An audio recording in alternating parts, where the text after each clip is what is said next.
Hello, hello, hello, mamas. Welcome back to another amazing episode of the Mama Work It podcast. So glad you're here. Haven't done one of these solo episodes in a while. So I'm looking forward to this conversation with myself that I am going to have with you today. Let's see. We are in the thick of holiday season. And I don't know about you, but like the stress is creeping in, like all the magic that a lot of us moms feel like we need to make. So before we dive into our topic today, I just want to remind you, if you are feeling this, if you are stressing, if this is happening for you right now, number one, you are not alone. You are in good company. And number two, you might want to check out the Holiday Habits Workshop, you guys. I've been doing this workshop for the last 3 holiday seasons. It has helped dozens of mamas feel less stress during this time of year because it can be tricky. And so in this Holiday Habits Workshop, it is like just shy of an hour. It comes with a workbook to help you really customize, personalize the content that you're receiving, to help put a plan in action, to help hold you accountable. And it is going to boost your productivity, decrease your stress and anxiety, and hopefully bring some joy back into the holiday season. You don't need to be the joy maker only. You get to experience the joy too. So if that sounds like just what you need, the link is going to be in today's show notes. I want you to definitely grab that for yourself, and you have access to it forever. So like you can rewatch it next year during the holiday season and the year after that to give yourself a refresher. All right, now let's dive into our topic today. So I wanted to pick this topic because I feel like if you are a new mom or pregnant with your first baby, or even if you're adding to your family, as we know, that is a completely different shift in the motherhood season when you go from 1 to 2 or 2 to 3 or 3 to 4 or whatever that is. It's all a transition. You may be thinking about what type of childcare solution makes sense for your family. And so I wanted to kind of do a rundown of childcare options for working moms. Now, full disclosure, I have not used all of these options, but I have used some. And if I haven't used them, I've researched them. So I want to just quickly touch upon about 5 different options here and do like a little bit of a pro-con list to help you hopefully make your decision and, at least narrow down your choices here of what makes the most sense for your schedule, your lifestyle, your budget, your family in general. Because when you are a working mom, the one thing that you really want when you leave your child in the care of someone else is you want peace of mind. You want to know that you can go to work, focus on work, and not worry about your baby or your toddler or your kiddo with someone else or in an environment where someone else is taking care of them. So here are 5 different options to consider if you are looking for your first or a new childcare solution. And again, we're kind of going to scratch the surface here. I would highly encourage you, do your own research, dig deep, right? Figure out what the best option is for you. But this could be a really great introduction to the options that are available out there. And maybe there are more than 5, but these are the 5 that came to mind for me. All right, so let's dive in with the first option, which is daycare, a really popular option that a lot of working parents use, right? Now, again, full disclosure, I have not used daycare in our childcare solutions over the years. We've got 11-year-old twins, a 7-year-old, and a 5-year-old as I am recording this. And daycare was never something that we actually tapped into, although it certainly could have been. So here are the pros and cons I tend to hear or that I've researched when it comes to daycare. Pro number 1, it is a very social environment for kids. So if you are looking for your child to have lots of interaction with other children their age or with even teachers or adults, right? This is a great environment for that. A lot of daycares often double as a preschool experience too. So, while a traditional preschool may only be a few hours a day, a daycare could extend the length of your workday and still encompass some of those really awesome preschool aspects. And sometimes daycares tend to be lower than maybe an in-home care option when it comes to rates, because they're able to charge less per child because there are more children in the room, right? So there's that option to consider if budget is a big part of this decision, which it is for most people. Childcare is not inexpensive these days. All right. So let's dive into some of the cons that I have heard when it comes to daycare. So if you are adding a child to your family, like if it's not your first child, that cost is going to increase per child. This can often double or triple as you add more kids into the mix. Yes, they probably do offer some sort of sibling discount, but from what I've seen and heard, it's usually more like a 10% or something like that. It's not going to be anything like super significant. Then there's the issue of illness. So when you put, 5 or 10 toddlers in a room together and one's got a runny nose, it could very well be that cold spreads around the classroom.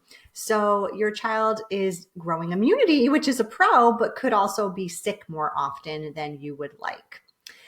Then there's the logistics of drop-offs and pickups and packing bags and diaper bags and lunches and snack and extra clothes and all of that good stuff, right? That has to happen in order to prepare each day for the daycare day. And then lastly, about schedule, like you are at the mercy of the daycare's schedule. So if the earliest time you could drop off your kiddo is 7 a.m., that's what it is. If the latest you could pick up is 5 or 6 p.m., that's what it is. So if you work maybe more of an unconventional schedule, or your schedule tends to change day to day, this may or may not be the best solution for you. So just something to consider. All right, so that's daycare. Next, let's move on to the nanny. All right. So we've definitely used nannies before in our home. And some of the pros that I really like about using a nanny are you select the provider. So you get to interview, you get to really get to know this person and choose who is going to care for your child.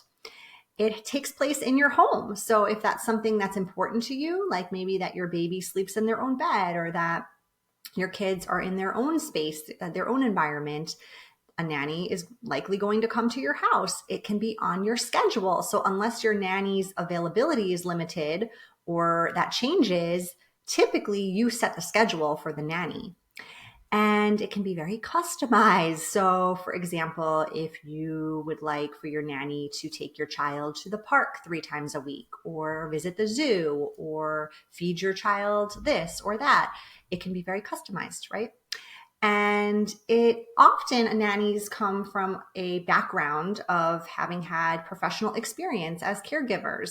And so that really goes hand in hand with, your interview process. If that's really important to you, you would definitely want to ask that question. If you're going through an agency, chances are they've been trained professionally or they have that sort of professional background. All right, the cons that could potentially be if you use a nanny. Well, the nanny's commuting to your home. So what if the nanny's late? What if she hits traffic? Like that could definitely impede on your ability to get out the door on time.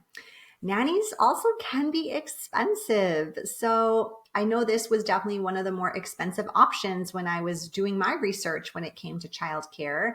And having lived in the Bay Area, one of the most expensive areas in the US for many years when we used nannies, this did not come cheap. You guys, like nannies, they have to pay their bills too. And it is an expensive place to live. So it can be expensive in the budget area. The price also does increase per kid with a nanny as far as what I've seen, but I will tell you, it's usually not as big of a jump as a daycare, right? It's usually less of an increase per hour when it comes to that. So that is sort of my overview when it comes to the nanny option. Let's move on to option number 3, which is another option I strongly considered when we were looking for our nanny, was the nanny share option, right? Nanny share option. If you haven't heard of this, this is like all the benefits of a nanny, but now you may not be hosting at your home all the time because you share this nanny with another family. So how this works is, and this could be a pro or a con depending how you look at it, but maybe you host half the time and the other family hosts half the time. Maybe the agreement is it's always hosted at your home because that's just more convenient for both families. Maybe it's always hosted at the other person's home. So it really depends on how that agreement goes with the nanny and with the other family involved. And I've only ever heard of this with one other family. I'm not sure if people have done it with more than one family. Obviously, another great pro about a nanny share, it can be much less expensive than having a nanny all to yourself because now you and another family are sharing those costs. So even if the hourly rate goes up slightly because there's 2 children or there are 3 children versus 1 or 2, that cost typically isn't like all on your own and it's split with another family, which is pretty cool. So we definitely looked into this option for a while because of that cost benefit, but we weren't able to align the needs of our schedule with the needs of another family and nannies, another family's schedule and another nanny's availability. All right, cons of a nanny share. The care may not be as personalized, right? Because obviously another child or 2 are added to the mix. So if you have a newborn and you want your nanny to be completely focused on your newborn all the time, but your nanny share situation includes another newborn or a toddler or both, that's going to obviously take some of that nanny's attention. Then there's the issue of it may not be at your home. So again, this could be a pro or con. Like maybe you don't want the childcare in your home because you're like, I don't want the mess, or I don't want the noise, or I don't want whatever it is because you work from home or whatever.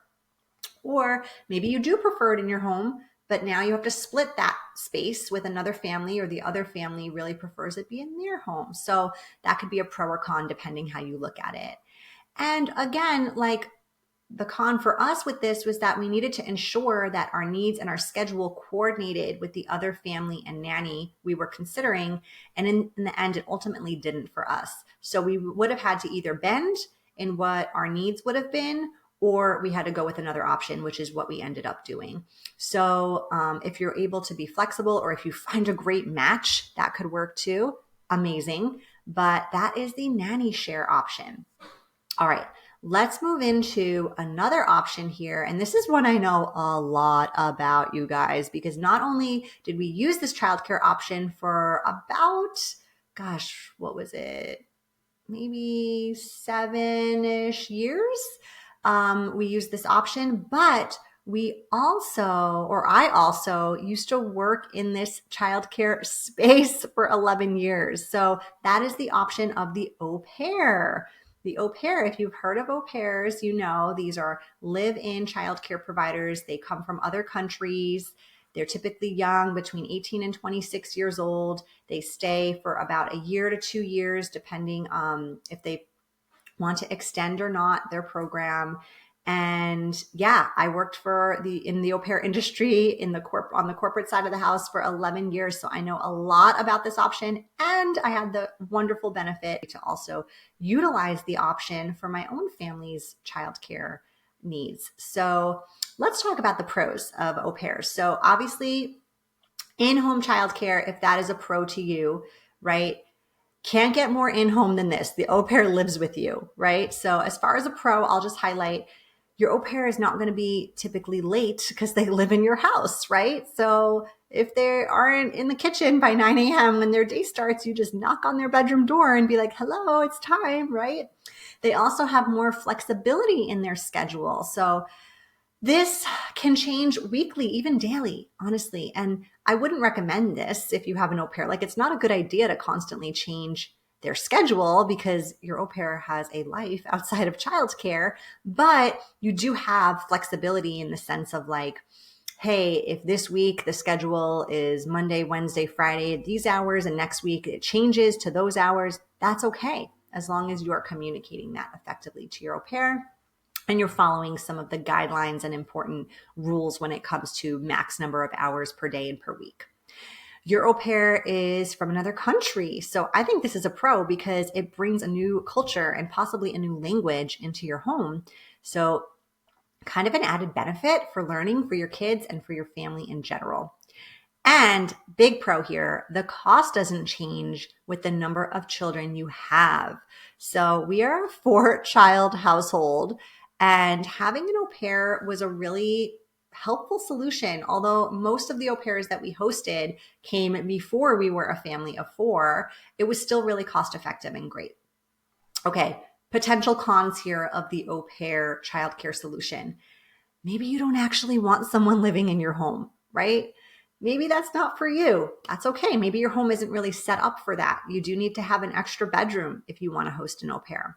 The program is also, like I said, 1 year with the option to extend up to another year. So there isn't longevity necessarily there. So if, let's say, you wanted to keep the same caregiver for your family for like all the 10 years you were going to be using childcare, an au pair is not going to be the best option when it comes to that, because you're going to have to switch out your person every 1 to 2 years. So that is a little bit about the au pair option. And like I said, we hosted au pairs for about 7 years. It was a great solution for us. And we still keep in touch with many of our previous au pairs, which I really love too, as well as our previous nannies. All right, let's talk about our last option here that I've got on our list, which is family. Now, this may or may not be a possibility for you. Maybe you don't live close to family. Maybe your family's not able to help you with childcare. But if it is an option, let's talk about the pros and cons of it, okay? Pros, it's free, right? Like most grandparents aren't going to charge you to watch the kids. And that is a huge cost savings in today's market when it comes to childcare. Childcare is a huge expense out there. Next pro, you know they love your kids. So that probably gives you some peace of mind, like you're leaving them with someone who really just adores them. And also, let's just not forget, they raised you or your partner, so they've got experience being parents. So hopefully there's a really high level of trust there if you are leaning into family when it comes to that. On the con side, okay, I'm just going to say it, it's family, so you might have a harder time like setting boundaries or rules with them. And depending on their personality and your parenting style, this could create a rift. Okay, sometimes people don't like to do business with friends. You might not want to do business in the sense with family in this way, and totally understandable. You might also feel a little uneasy accepting this support without compensating for it. So maybe you just feel like, well, I don't know. It feels very one-sided. I don't know if I can accept that. So, hey, here's the thing. If that's the case, I want you to really think about this. Like, is this problematic where you feel like there's some resentment there or anything like that? Or is this just like a you problem? Just throwing it out there, right? If they are totally willing to do it and they are telling you no problem, don't pay me, whatever it is, great.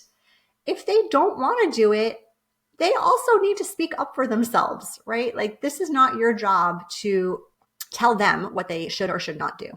So there you have it in a nutshell, like 20 minutes or less. I have given you 5 childcare solutions with some pros and cons for each one.